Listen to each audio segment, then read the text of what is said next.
Hi everyone.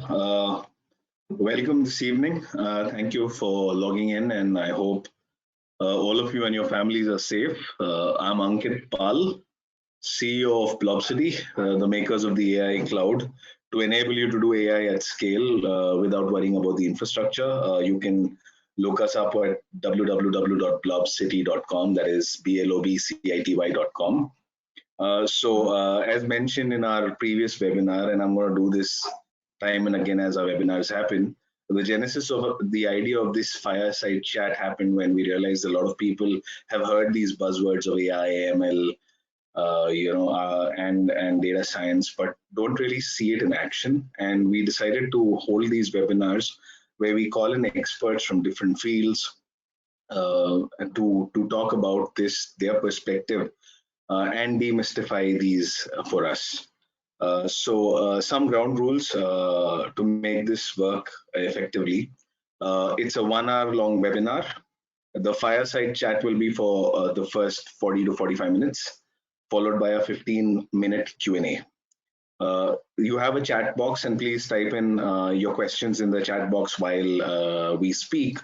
The team would keep track of them, and through the webinar, we'll probably pick up a few questions from the audience and ask the speaker. So now that we have that out of the way, just one more thing. The opinions presented here are purely the speakers and in no way represent the opinions of the companies that we work at, that is Tranquis Inc. and BlobCity. So if there are any internet outages, which do happen from time to time, someone from the BlobCity team will jump in to entertain you. So please stay tuned till the end of the webinar. We have a digital goodie bag of our premium plan for you. All right, so now that the rules are out of the way, let me welcome Dr. Sanjay Kakkar, President and CEO at Tranquis Therapeutics Incorporated. So I'll do a quick introduction of Sanjay. Sanjay, welcome. You there? I think you're on mute, Sanjay. Can't hear you.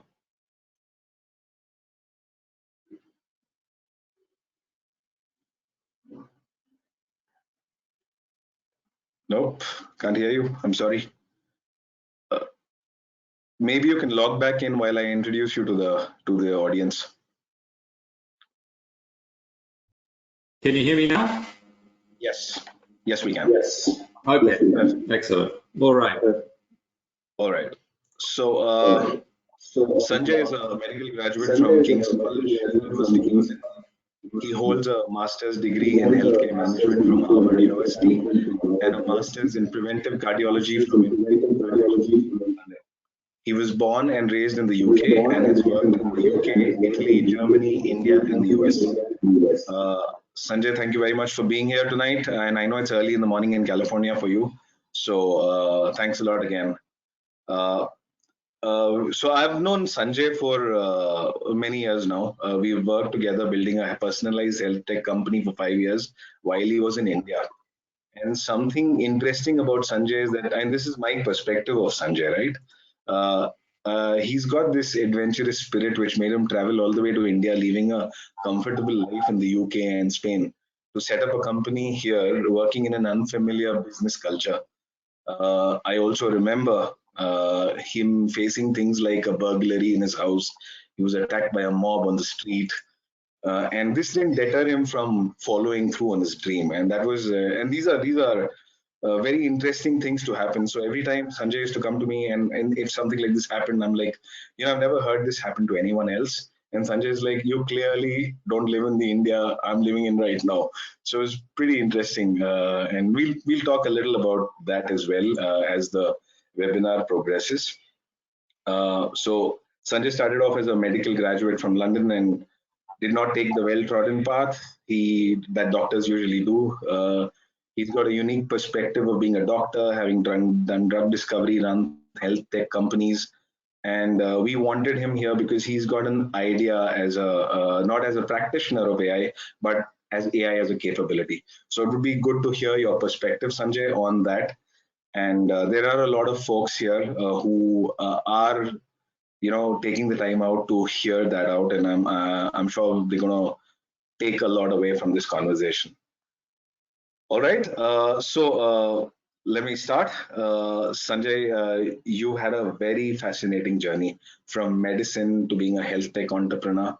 So I want to, we want to hear more about this, including your trip all the way to India, the adventures you faced here to build this personalized health tech company, and now a CEO in the Bay Area, which is, I mean, worlds apart, medicine all the way to Bay Area, which is the, epicenter of tech in the world. So would be really interesting to hear that. Well, thank you, Ankit. First off, it's a real pleasure to be here, and also I'm flattered by the invitation. I'm not an expert in AI, and I'm not an expert in viral pandemics either. So I am, as I say, highly flattered. But I'm a healthcare and biotech entrepreneur, as you point out, and so hopefully we can have an interesting discussion today. And also, I'm grateful for the number of attendees that you have registered for this event, and I hope that they take away some useful insights from this conversation. So my journey, I mean, when you put it, there's a very sort of romantic and adventurous passage, and for me, it just seemed to be natural. As you know, and as you stated, I am a physician by training, so I come from a medical family, so that was almost expected, being a son of immigrants in the UK from India, from a medical family. It was almost a rite of passage. So I entered medical school basically from the perspective that it was a path that I was going to follow, but I always had an interest in technology, in entrepreneurialism, and in sort of understanding how things work and the basis of science. So I decided early on in medical school that I would use that and I would follow a path accordingly. Nowadays, it's not unusual. It's not unusual for people to go into medical school and go straight out and do MBAs and go into consulting or technology or venture capital or something which is non-practitioner. But back then, and we're talking about, the mid to late 80s when I was at medical school, it was quite unusual. So after graduation, I decided that I would do my internships and become registered as a medical practitioner, because I like to finish what I start. And also that was very useful because I did enjoy practicing medicine, and it gave me insights into the bedside and into the actual challenges that physicians and patients face.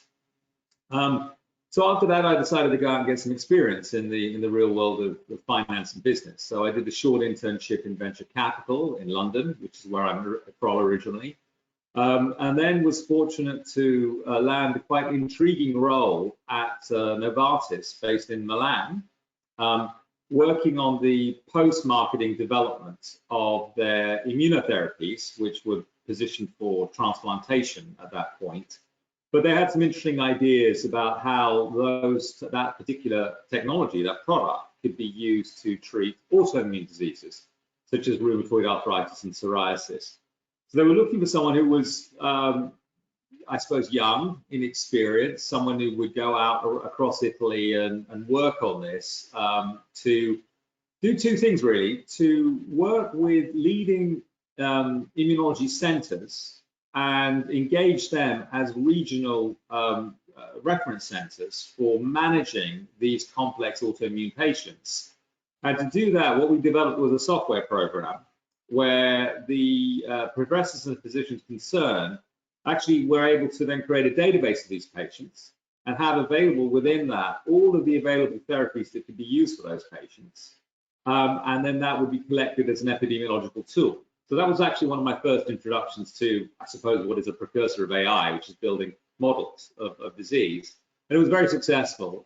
We managed to enroll 130 or so centers across Italy during my time there, and really pioneer it as a new way of exploring how to use an existing therapy for another disease type within the framework of marketing restrictions, and also using a novel approach to collecting and analyzing data. And then that led me to the US, where I continued my journey in pharmaceuticals and worked for a company that eventually became part of Pfizer. It's called Pharmacia at the time, where I was recruited to lead the development of their antithrombotic compounds, which is an area, as you know, I have a significant interest in. Yes. And that was really in the sort of early 90s, and that led me through to the merger with Upjohn, Kent Pharmacy and Upjohn. I left at that time to go to Harvard, where I did my master's in healthcare management, because my ambition was really only to get some experience in industry and then do some form of business training relevant to healthcare, and then branch out as an entrepreneur. So I went to Harvard, did my master's in public health, focused in healthcare management, based at the Harvard School of Public Health, but participating also at the Harvard Business School and MIT Sloan School. And then I began my journey as an entrepreneur, which is now, 23 years ago. So I returned to the UK, established my first biotech company, Trigen, that was discovering and developing novel drugs and biologics for coagulation and atherosclerosis, and successfully built that over a period of around 10 years, multiple rounds of venture capital finance, acquired a company in Germany. We eventually had 3 sites across the UK, 2 in London and 1 in Munich. And we successfully discovered and brought into clinical development 3 novel drugs and biologics targeting thrombosis and atherosclerosis. So after that, I exited. I went back to school because I was very interested in the emerging field of preventive cardiology. And I enrolled at Imperial College, where I completed their master's in preventive cardiology. And I wanted to take that experience to India. I'd had a long burning desire to go back to the land of my roots and try and do something there. And really putting together my experience as a biotech entrepreneur, my focus in cardiology, and the fact that I had done this master's in the very exciting field of preventive cardiology, I felt that, well, I could make a contribution by at least trying to identify novel ways of determining those at risk of cardiovascular disease and then effectively managing that risk to prevent actually the first event. And that's where you and I met. That's the project we worked on, which was Jai Health, which was a fantastic and very exciting and very lots of learnings for me. May I add there? Fantastic learnings. I had a huge amount of learning, and I determined that the only way to do it properly was to move to India, lock, stock, and barrel, family, everything, and just throw myself all in. So you and I were introduced via a mutual friend. I think we hit it off immediately, and we saw a common cause in terms of really how do we pioneer a way of using technology in an easy, consumer-focused, user-focused approach that treats individuals not as patients, not as sort of diseases, but as holistically, and gives them the power, empowers them to understand the disease risk and then manage it effectively in conjunction with experts, in conjunction with their physician and other providers. And that's essentially what we did. We came up with this tool where we used data critically. We used existing data that was out there, and then we augmented that with primary data that was relevant to Indians, in particular genetic signals, and then developed this algorithm and this tool, which could be deployed via the web, where people could, in a very user-friendly manner, could interface with that tool, that capability, determine their risk just by providing a sample of their saliva for the DNA component, and then adding in other components they would have already had, like blood pressure, their diabetes risk, their lifestyle, etc., their family history, and then come up with a very easily understandable risk tool that is dynamic and can be managed by lifestyle and medical interventions.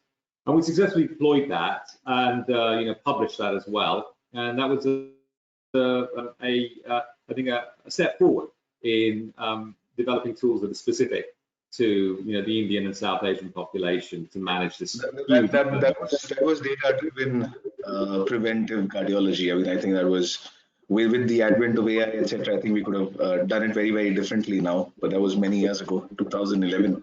Yeah. Yes. It was. Yeah, and we worked on that really from I mean, the beginning of that for me was around 2008, 2009, when I started collaborating with the Thrombosis Research Institute in Bangalore, and then working at Imperial, studying at Imperial. And then you and I worked on it really from 2010 through to 2011, through to 2014, 15 or so. And I think you're right. I think we were ahead of our time. And I think what we did was a trailblazing, initiative, and where we effectively showed that we could use science and we could come up with a data-driven model that was valid and that could then be used to determine interventions. And we had some very good successes in terms of individual cases, where it was very clear that cardiologists identified individuals who were at a very high risk using our tool, and then performed further investigations that they wouldn't normally have done, and reveal that these individuals had advanced coronary artery disease that was ready to become a heart attack, and that they avoided that by intervening earlier. And that was really our ambition there, and I think we achieved that successfully. And then so go ahead. Sorry, just in the interest of time, Sanjay, I just wanted to, quickly move on to the, the topic of that's, we've been talking about the times, we talked about preventive cardiology, data-driven and everything. So you have been doing these things for a while, whether or not you know it. You're not an AI expert, but, you built a model that actually was data-driven to prevent heart disease, Speaking of the times now, and which is what most people are here for, COVID-19, I think everyone in this group has had their overdose of COVID-19 webinars. They've had their overdose of COVID-19 WhatsApp messages, conspiracy theories, all of that. And we will touch upon all of that through this webinar. So just a quick, what are your thoughts on this pandemic in terms of, do you think it's here to stay, that it becomes endemic and people get used to it? There are these conspiracy theories that this was a fabricated virus. I quickly want to hear your thoughts on that. Okay, so first on, is it here to stay? Well, we've never seen anything like this before. Certainly in our lifetimes, I think anyone alive today, there are pretty very few people who are alive today have seen anything like this. I think in the words of Winston Churchill, this is just after the Battle of Britain, which was the first big battle of the Britain engaged in the First World War, and the Allies, and remember there were allies from India as well. And as he said, this is not the end. It is not the beginning of the end. It is the end of the beginning. So I think one thing, we can say right now about this pandemic is that it is almost certain that we are going to experience waves across the world. This is a highly transmissible viral disease, and it hits populations very hard, very quickly. And not only does it have a relatively high, what we call case fatality rates, in other words, the rate of death associated with the virus itself is relatively high compared to what people can, compare it to, which is the seasonal flu. It's very high compared to that. So therefore, it overwhelms systems very quickly. So the case fatality actually goes up if the system is overwhelmed, like we saw in Italy, for example.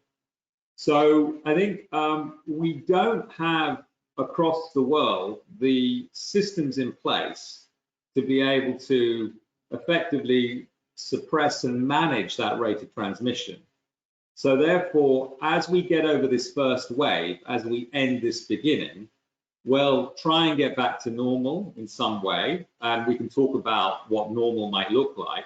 I mean, there are huge impacts of this, health-wise, socially, economically, and it's going to be, those impacts can be with us for a long period to come. What we will probably then experience is, because the infection is still there, we're not getting rid of our populations, we will see other waves coming up. So we'll see spikes, and then we'll see responses, and then we'll see the curve so-called flatten again, and then it will still be there, and then we will see another wave. And that will continue to happen until we have mass immunity. And that mass immunity comes through two routes. Herd immunity, when enough people catch the disease, and therefore have some form of immunity. Or we don't know yet whether having been infected by SARS-CoV-2 is actually confers immunity and how long that lasts. The other form of immunity is through vaccination. And we are a long way off from having a vaccine, despite what you might be hearing in the media, and certainly hearing from leadership in America. We're a long way away from that. So I think we're going to see these waves as we go forward. So it's with us to stay for the foreseeable future. And I believe that the impacts of this are with us to stay for a very, very long period of time. So that's on the, is it over? No, it's not over. Then I think you had a question about the origins of this. Yeah. Is this fabricated? Everyone loves a conspiracy theory, right? Yeah. Is it a fabricated microbe that's been sent out into the world? Okay. Well, you and I believe in evidence. That was those are the things that link us together when we started working with each other. We have a strong believer in where is the evidence, where is the data. If there isn't evidence or data, then don't make the claim. Now, there is no evidence so far to suggest that this is fabricated. There are disputes. Obviously, this is becoming a geopolitical dispute in terms of where it began, where it first appeared, etc. But certainly what we know so far is that it appeared, the first case appeared in Wuhan, in Wuhan province of China in late December. There are questions over when that was declared and how quickly the authorities responded, etc. I'm not going to get into those sort of political discussions, but certainly the evidence so far is the first case which is there. And we know for a fact that these zoonotic viruses, so in other words, zoonotic is transmitted from animals. This is a zoonotic virus, and it's believed, because of the analysis of the DNA, it's believed to have some origins in bats. Now, whether it jumped straight from bats to humans, or whether it went via maybe, for example, domesticated or farmed animals through to humans, we don't know yet. But it appears to have, certainly has jumped from animals to humans, and that is why these diseases, these zoonotic diseases, are so virulent and so devastating, because we don't have the innate immunity and biology to be able to combat these animal-borne viruses.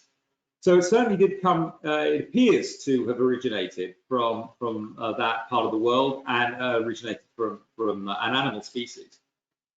Now, the question that's being raised is, was it present and being studied in a laboratory in Wuhan? Because in Wuhan, they do have a biolaboratory over there.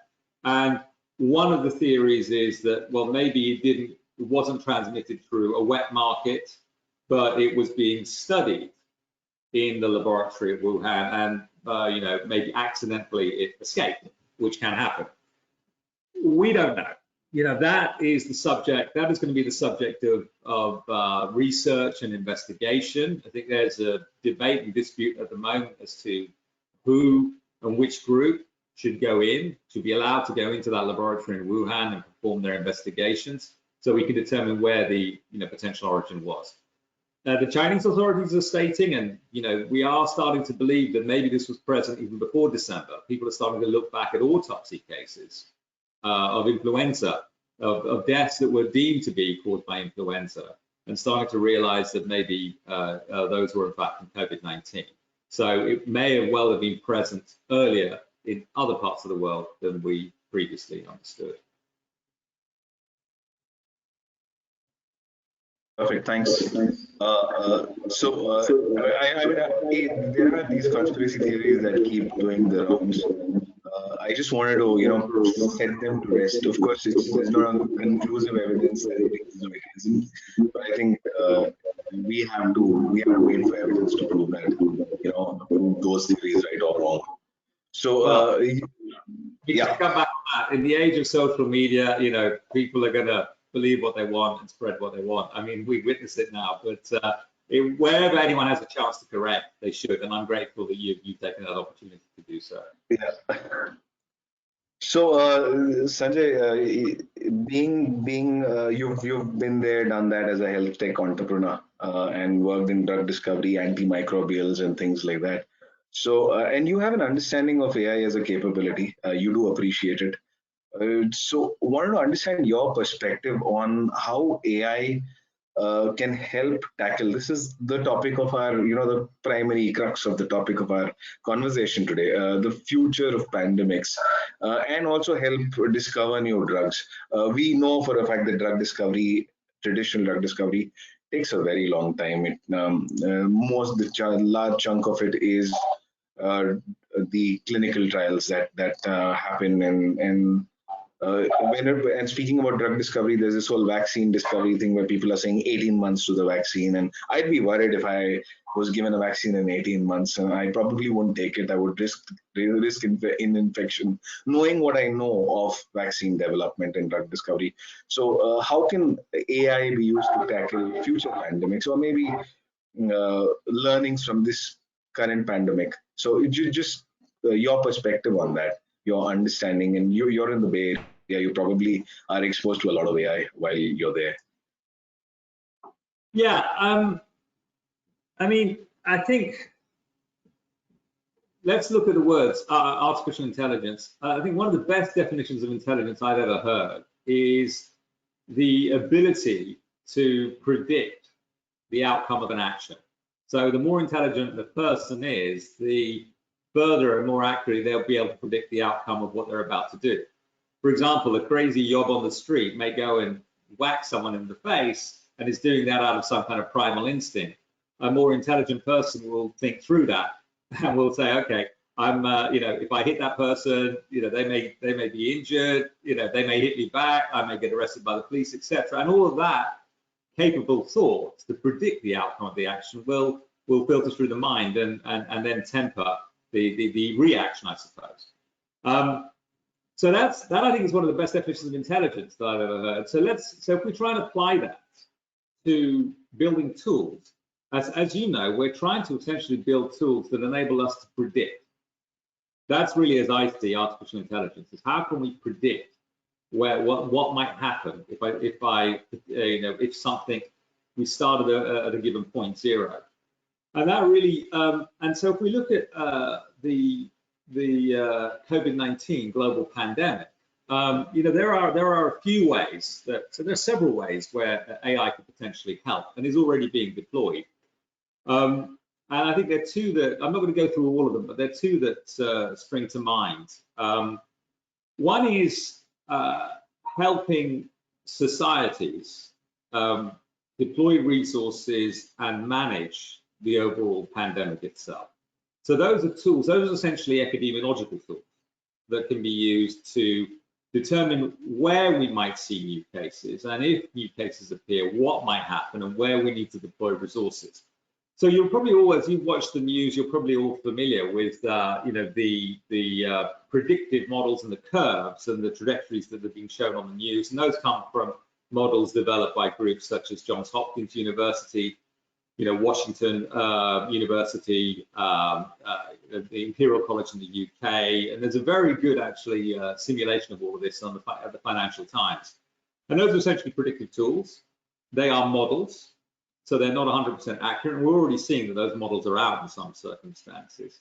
And essentially, they are statistical tools. What we do is we take the data that we have, we use what we know, and then we build essentially cells that that represent each of those data sets, and then we use those to predict what might happen given certain circumstances, given certain scenarios and assumptions.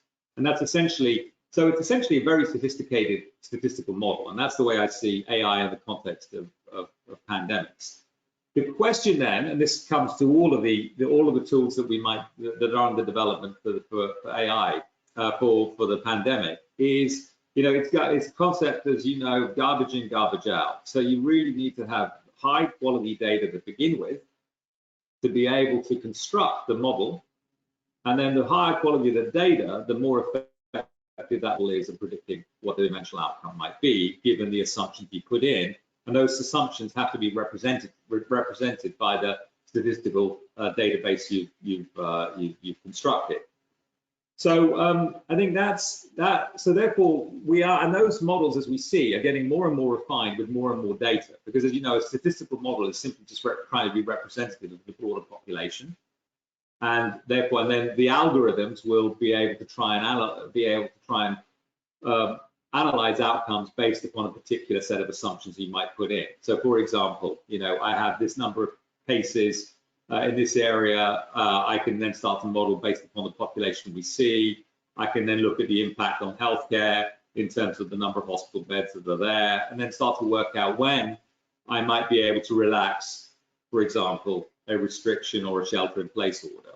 So that's one area, and we're already seeing that deployed, and I think that's a big area, because that in the near term and medium term is how we'll manage this crisis, is by better predictive tools to be able to work out where the flare-ups may happen, where we may see these fires erupting, and how we can try and rush to them, anticipate them, and then deal with them accordingly. Now, one key ingredient or one key input that's needed for that is effective testing. And that's why the World Health Organization has been saying throughout that the key to managing this crisis is test, test, test. We need to be able to have mass testing, and there are two different types of tests, that which tells us whether we have the disease now, antigen testing, and that which tells us whether we've had the disease, that's antibody testing. We need both types, and we need to do it consistently so that we can have so if we test enough people, we can then extrapolate to the population as a whole, work out really how much of the population is infected by that tool, and then determine what really the real case fatality rate is and how it may spread further by modeling. And I think that's where AI is going to play, for want of a better expression, is going to play a critical role in managing the current pandemic, because then we'll be able to say, all right, in that area, we are seeing a flare up. We need to shut that area down quickly, limit movement, test and identify the cases themselves, trace the contacts, and then isolate and prevent that spread. So that's really, I think, how those sorts of tools can be very effective now in terms of managing this current crisis and starting to flatten the curves of those flare-ups. As I mentioned earlier, we're going to have waves, those waves or flare-ups. We need to try and flatten the curve so we restrict the impact it has on healthcare utilization, in other words, on hospital beds, and also enable people to go about as much of their lives as normal as possible by really targeting and identifying where it's going to happen. So that's really, I think, where we can manage the pandemic now. We can come on to the other big area where I think there's opportunity, but I'll pause there if you have any questions on the Yeah, we've had questions. A number of questions have come pouring in. So this is from someone called Sudarshan GC. So his question is, what potential do you see in healthcare entrepreneurship in countries like Nepal? I mean, maybe healthcare entrepreneurship overall. How can we sustain big biotech companies in low economy countries? It's related to another question that he's asked, that there are these large companies that are doing AI, large capable companies like Facebook, Google, etc., doing AI. How do startups compete with them in AI when it comes to prevention of pandemics? Maybe you can answer the second question first. You may or may not have a perspective on Nepal, but I think it was a pretty big question. Yeah. Yeah, thank you, Sudhan. Those are great questions. So let's break that down. So the second question first, as you asked. I think it's difficult to compete against the big mega corporations that are doing exactly what they're doing, but that's not to say that one can't compete. For example, I've been in the Bay Area now 5 years, and this is my third company. The first company was doing late stage drug development, so not relevant for this particular discussion. But the second company was doing early stage drug discovery in anti-infective diseases. It was backed by Peter Thiel, and the latest company now that I'm building is working in immunology and neurodegenerative diseases, and again doing drug discovery. Now, the big companies are all deploying AI tools and doing, mass, for example, in neurodegenerative disease. It's a huge area, but that doesn't mean to say that there aren't opportunities to compete. And I think the opportunities to compete is not to try and replicate or work in exactly the same way those big companies are doing, but to work in a more distributed fashion, smarter and faster. A big company will tend to want to develop a very big solution, so deploying huge amounts of technology, massive teams, and planning out and executing in a very sort of engineering-like approach that requires scale, and very often may miss something that's right in front of them just by simply human ingenuity. And I think coming back to Sudan's question, I think the key for startups and early stage companies, wherever they are in the world, is to be able to collaborate and bring together the differing capabilities and skill sets that are required in a very effective distributed basis through collaborative teams to be able to work very smart and very effectively. So it starts with smart people with smart ideas, and that's been a common theme through every company I've ever led. I'm not the smart one. I've always worked with people who are smarter than me and really true innovators, and bringing them together quickly and bringing together the different skill sets and the different technologies required to effectively do that. So the answer is yes, it can be done from Nepal. We started working together. I know that Bangalore and Nepal are not comparable, so I'm not stating that, but we were working together in Bangalore from the I went in 2008, 2009. We got together in 2011. And we were working in a situation which is far different to the one today. But what we were doing is looking at how we could bring together knowledge bases from around the world and then start to deploy that using what we've got, focused really clearly on a problem that was in front of us. So that would be my other advice to Sudan, is that think about the problem that's right in front of you in Nepal, where you can make a difference, and then start to identify. Once you've come up with your innovative idea, I mean, it's difficult to be specific because we don't know exactly what he's thinking of.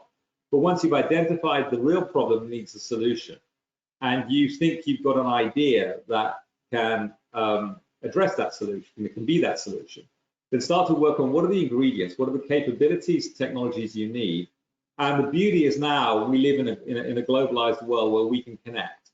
And I think that will be my first recommendation. And I think that's very much along the lines of what you're doing now, Ankit, in terms of enabling platforms where innovators can come together quickly and effectively around problems. And that means you can develop a scale quickly that enables you to compete with the big players. Yeah, absolutely. I think the smaller companies are far more agile. With big companies, there's a lot of red tape. They get lost in it. I think in many situations, the smaller companies have that edge, and that should be leveraged. All right, there's this other question from someone from West Africa. His name's Henry Uchendu. His question is, I would like to know what roles AI would play in health departments, to prevent further pandemics in the future. This is more from a governmental standpoint. I mean, what's your perspective? Absolutely. Just to come back on your last comment there on Sudan's question, I totally agree. And I think nowadays it's not about the big eating the small, it's about the fast eating the slow. And I think that summarizes the agility point you made.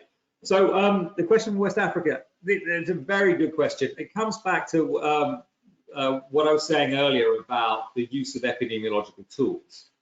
So I think it's absolutely critical that health departments have access to these technologies. And the question there is that within a certain country and a certain health department, the issue, particularly in low resource settings, is whether these sophisticated models, and we talk about the Johns Hopkins models, that's one example, whether those sophisticated models have enough representative data locally to mean that that algorithm and that model can be deployed and is useful locally. So not only does it have the right inputs, is there enough in other words, is there enough representative data from the country in question populating that model? But also, does the algorithm take into account the particular local situation to be able to have the right assumptions in it? That means that the questions you ask of that model are relevant to that situation. I mean, this is one of the things we focused on intently in Jaya Health, is that, is our model representative of the situation in India, not only in terms of the inputs, do we have enough weighted data to take account of the specific situation in India, but also does the algorithm itself and the model and the tool, does it really work within the local or the regional or national setting? And I think that's critical for healthcare departments around the world. And I think the issue we face is that a lot of these tools that are being developed so far and being deployed are relevant for Western situations or advanced Southeast Asian and East Asian industrial economies. And I think the critical thing is that we need local relevant models. I think this is where the World Health Organization plays a vital role in terms of being able to help develop those tools.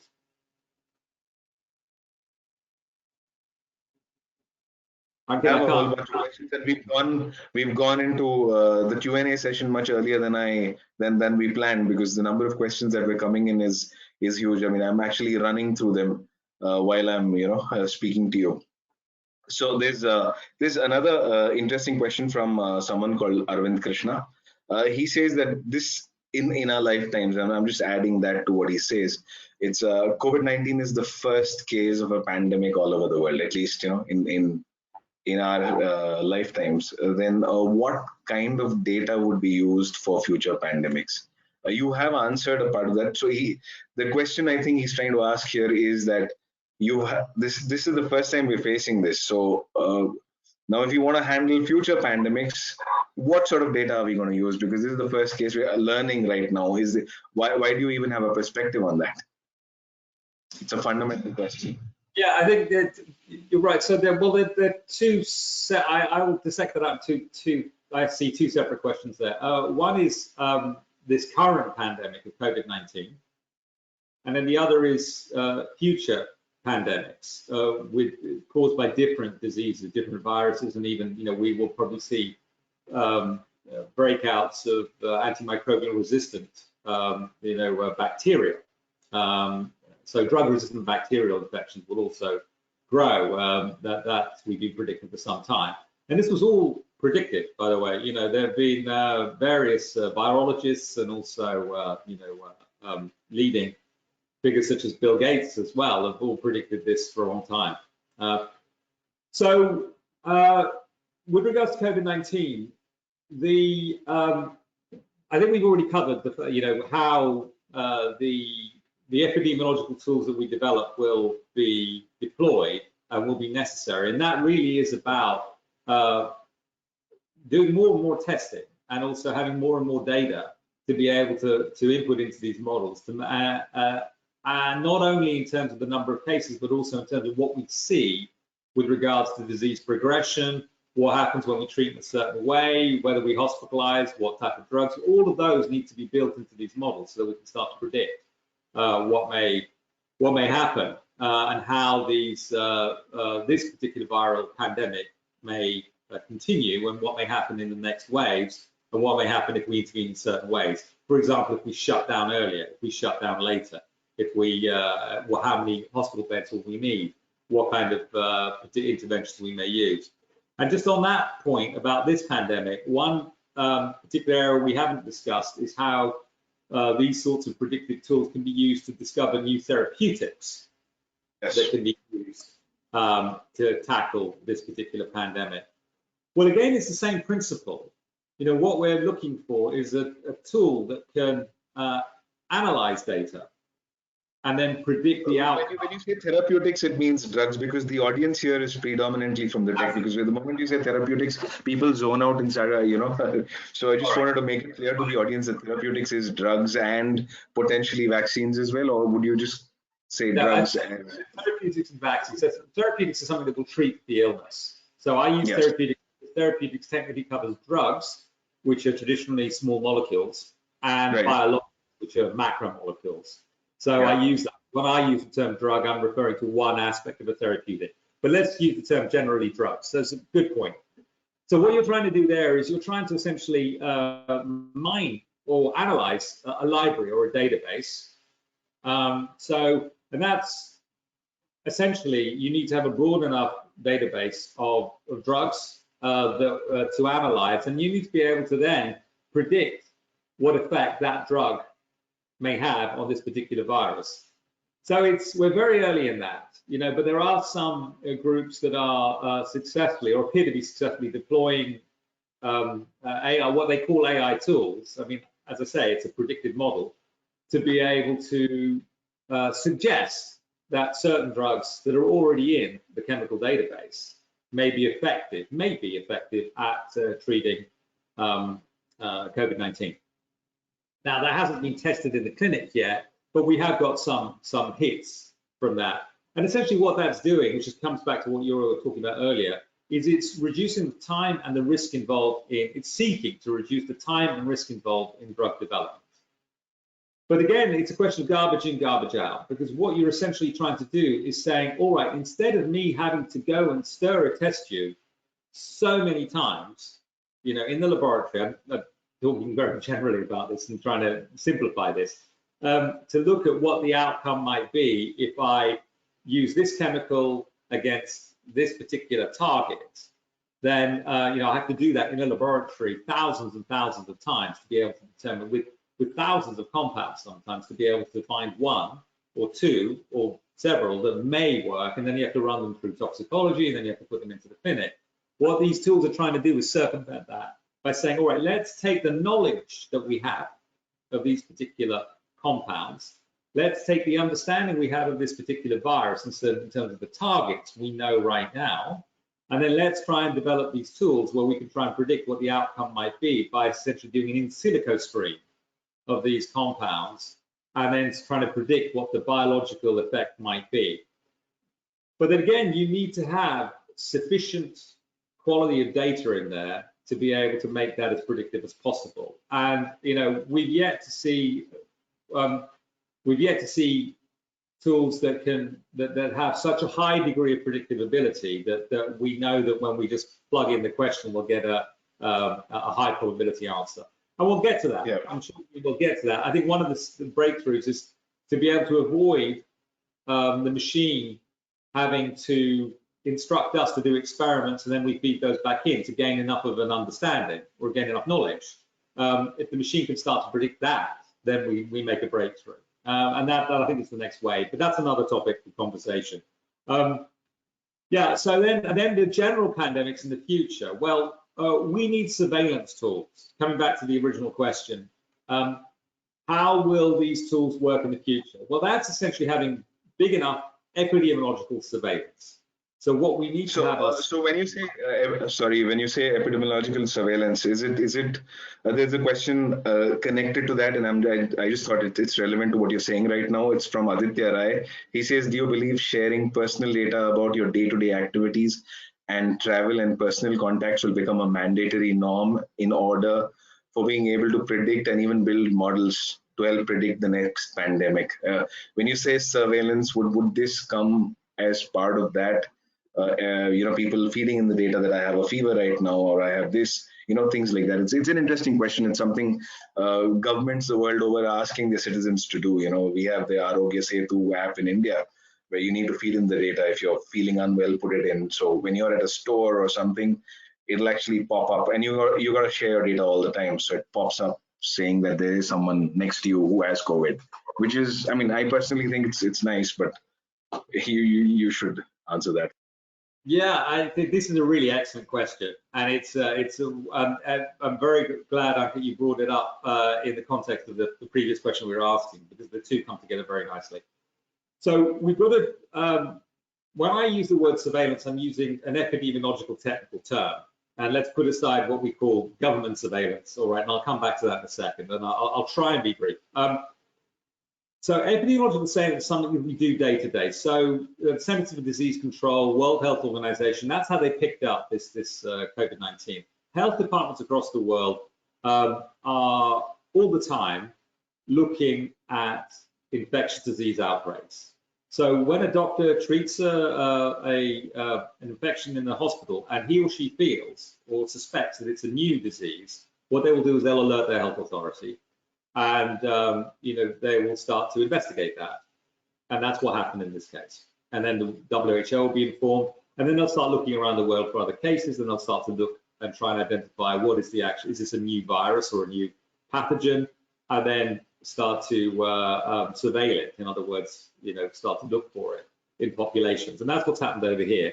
So just very briefly, we need better tools. The way we will use, coming back to the previous question, these tools in future pandemics is to have better surveillance, better established testing, faster diagnostic tests, and we need to have global collaboration and strong tools to be able to analyze that data and predict what's going to happen.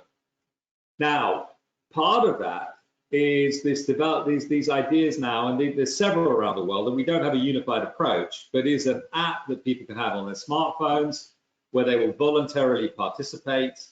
If they're feeling unwell, they'll put their symptoms in. If they've been diagnosed with COVID, they'll put that in, and then using Bluetooth proximity, as you've already pointed out, we'll be alerted when when we're near someone, or and also we'll be able to, at a global scale or at a population scale, isolate clusters, identify and isolate clusters.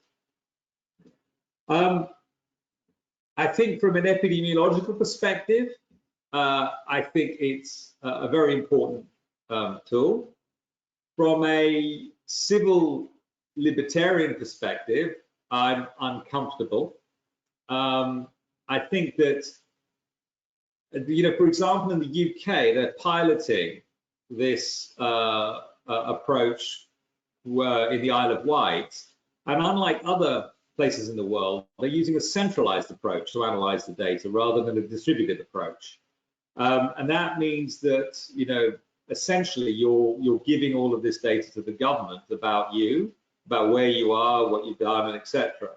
And I'm a little uncomfortable with that. I prefer those tools where it's not centralized, and essentially it's working for you and for the epidemiologist. It's not working for some kind of centralized bureaucracy. I think that is a step, because my own personal belief, and it is my own personal belief, is that, well, if we take that step now, then we won't be able to row that back easily, because the argument will be, well, we've always going to have pandemics, which we are, and therefore we need to continue to monitor you all, which they don't. So I think that's my favorite. There isn't a clear-cut answer to this. I think in terms of addressing the pandemic from an epidemiological perspective, these personal apps are important, but I think how that data is managed and monitored is absolutely critical. And I think anyone who's going to use these should look behind the tool to understand how is that data being collected and analyzed, and who has control over that data before they voluntarily agree to that. I think in some populations it will become mandatory in those societies where there are probably fewer democratic freedoms. But I think in democracies, we have to ask this question. And there are a lot of questions we have to answer about what we're prepared to sacrifice to address this pandemic, and what are the reasonable sacrifices we're prepared to make. For example, we have speed limits, we wear seatbelts. These are sacrifices we make to reduce deaths. It's not a binary proposition. Yes. Wear a helmet in India. I mean, that's restrictive. Exactly. We have restrictions placed on us, but we also have acceptable numbers of deaths that we deal with on a daily basis, because we need to be able to go about our lives the way we fly airplanes, we drive cars, we use drugs. Drugs have risks. There are many situations where we accept a certain number of deaths, and it's an unfortunate question. I think the issue with this one is that we don't know how to control this yet. So we don't know how to predict and control, and therefore we have to be very restricted at this stage. Yeah, perfect. One question that's come up, that's been asked a number of times, and we have like a couple of minutes for the answer.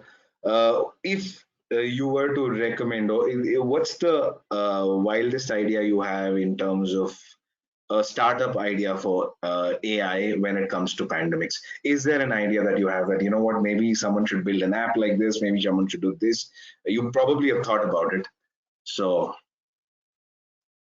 Well, I look at this from my ideas and the things I like to work on, and the ideas that those I work with are usually directed, I mean, GI health was a sort of outlier for me, but are usually directed at pathology, understanding a particular pathophysiological process, and then determining how we might intervene in that, with a drug or a biologic, to usually treat or prevent that particular disease. So the thing I've been thinking of with COVID, which is interesting me at present, and I can't go too far with this right now, but this is a very unusual viral infection. It has impacts on the body that we're only just learning about now. I mean, what it does is like a virus. What it does, a virus is essentially a genetic material carrier. So what it is it's a strand of DNA or RNA encompassed in a protein envelope, and it's infectious. So it gets into our body, gets into our cells, takes over those cells, hijacks them, and then starts to produce the proteins it wants, namely replicating itself, and usually or very often killing that cell. So that's how it initially causes damage. But it's our body's response to this virus which is intriguing. And as we get more and more, as more and more research is coming out, the body responds with a massive inflammatory response, which is its way of defense, but it goes out of control. So it's almost like your cop, your police force, is going crazy, smashing up everything, not only going after the criminals, but smashing up the houses and getting a lot of innocents covered as well. And we're seeing, for example, we see coagulation happening, thrombosis, we see massive tissue damage, we see inflammatory responses. So I think for me, what's interesting is how do we analyze that response, the body's response to COVID, and what does that yield in terms of novel approaches to treat the disease, and also to treat these sorts of acute infections and insults to our immune system, because I think we're going to have more and more of these as time goes on. Yep. And there are a lot of people in this group who probably will pick that idea and try and run with it. Personally, I'm very intrigued. We were in the process of running a hackathon, which may or may not happen now due to resource constraints and everything, on crowdsourcing drug discovery, or at least using AI to go through a lot of data, a lot of drugs, a lot of molecular data, a lot of text data. There are CORD-19, lots and lots of data sources now that the governments of the world have opened up to citizen data scientists to help discover things like prevention, either prediction of disease spread, designing new drugs, figuring out newer vaccines, or repurposing older drugs. So that was the hackathon that we were talking about, repurposing existing drugs, which probably would be the fastest go-to-market strategy. So that's something that's close to my heart personally when it comes to using AI for tackling COVID.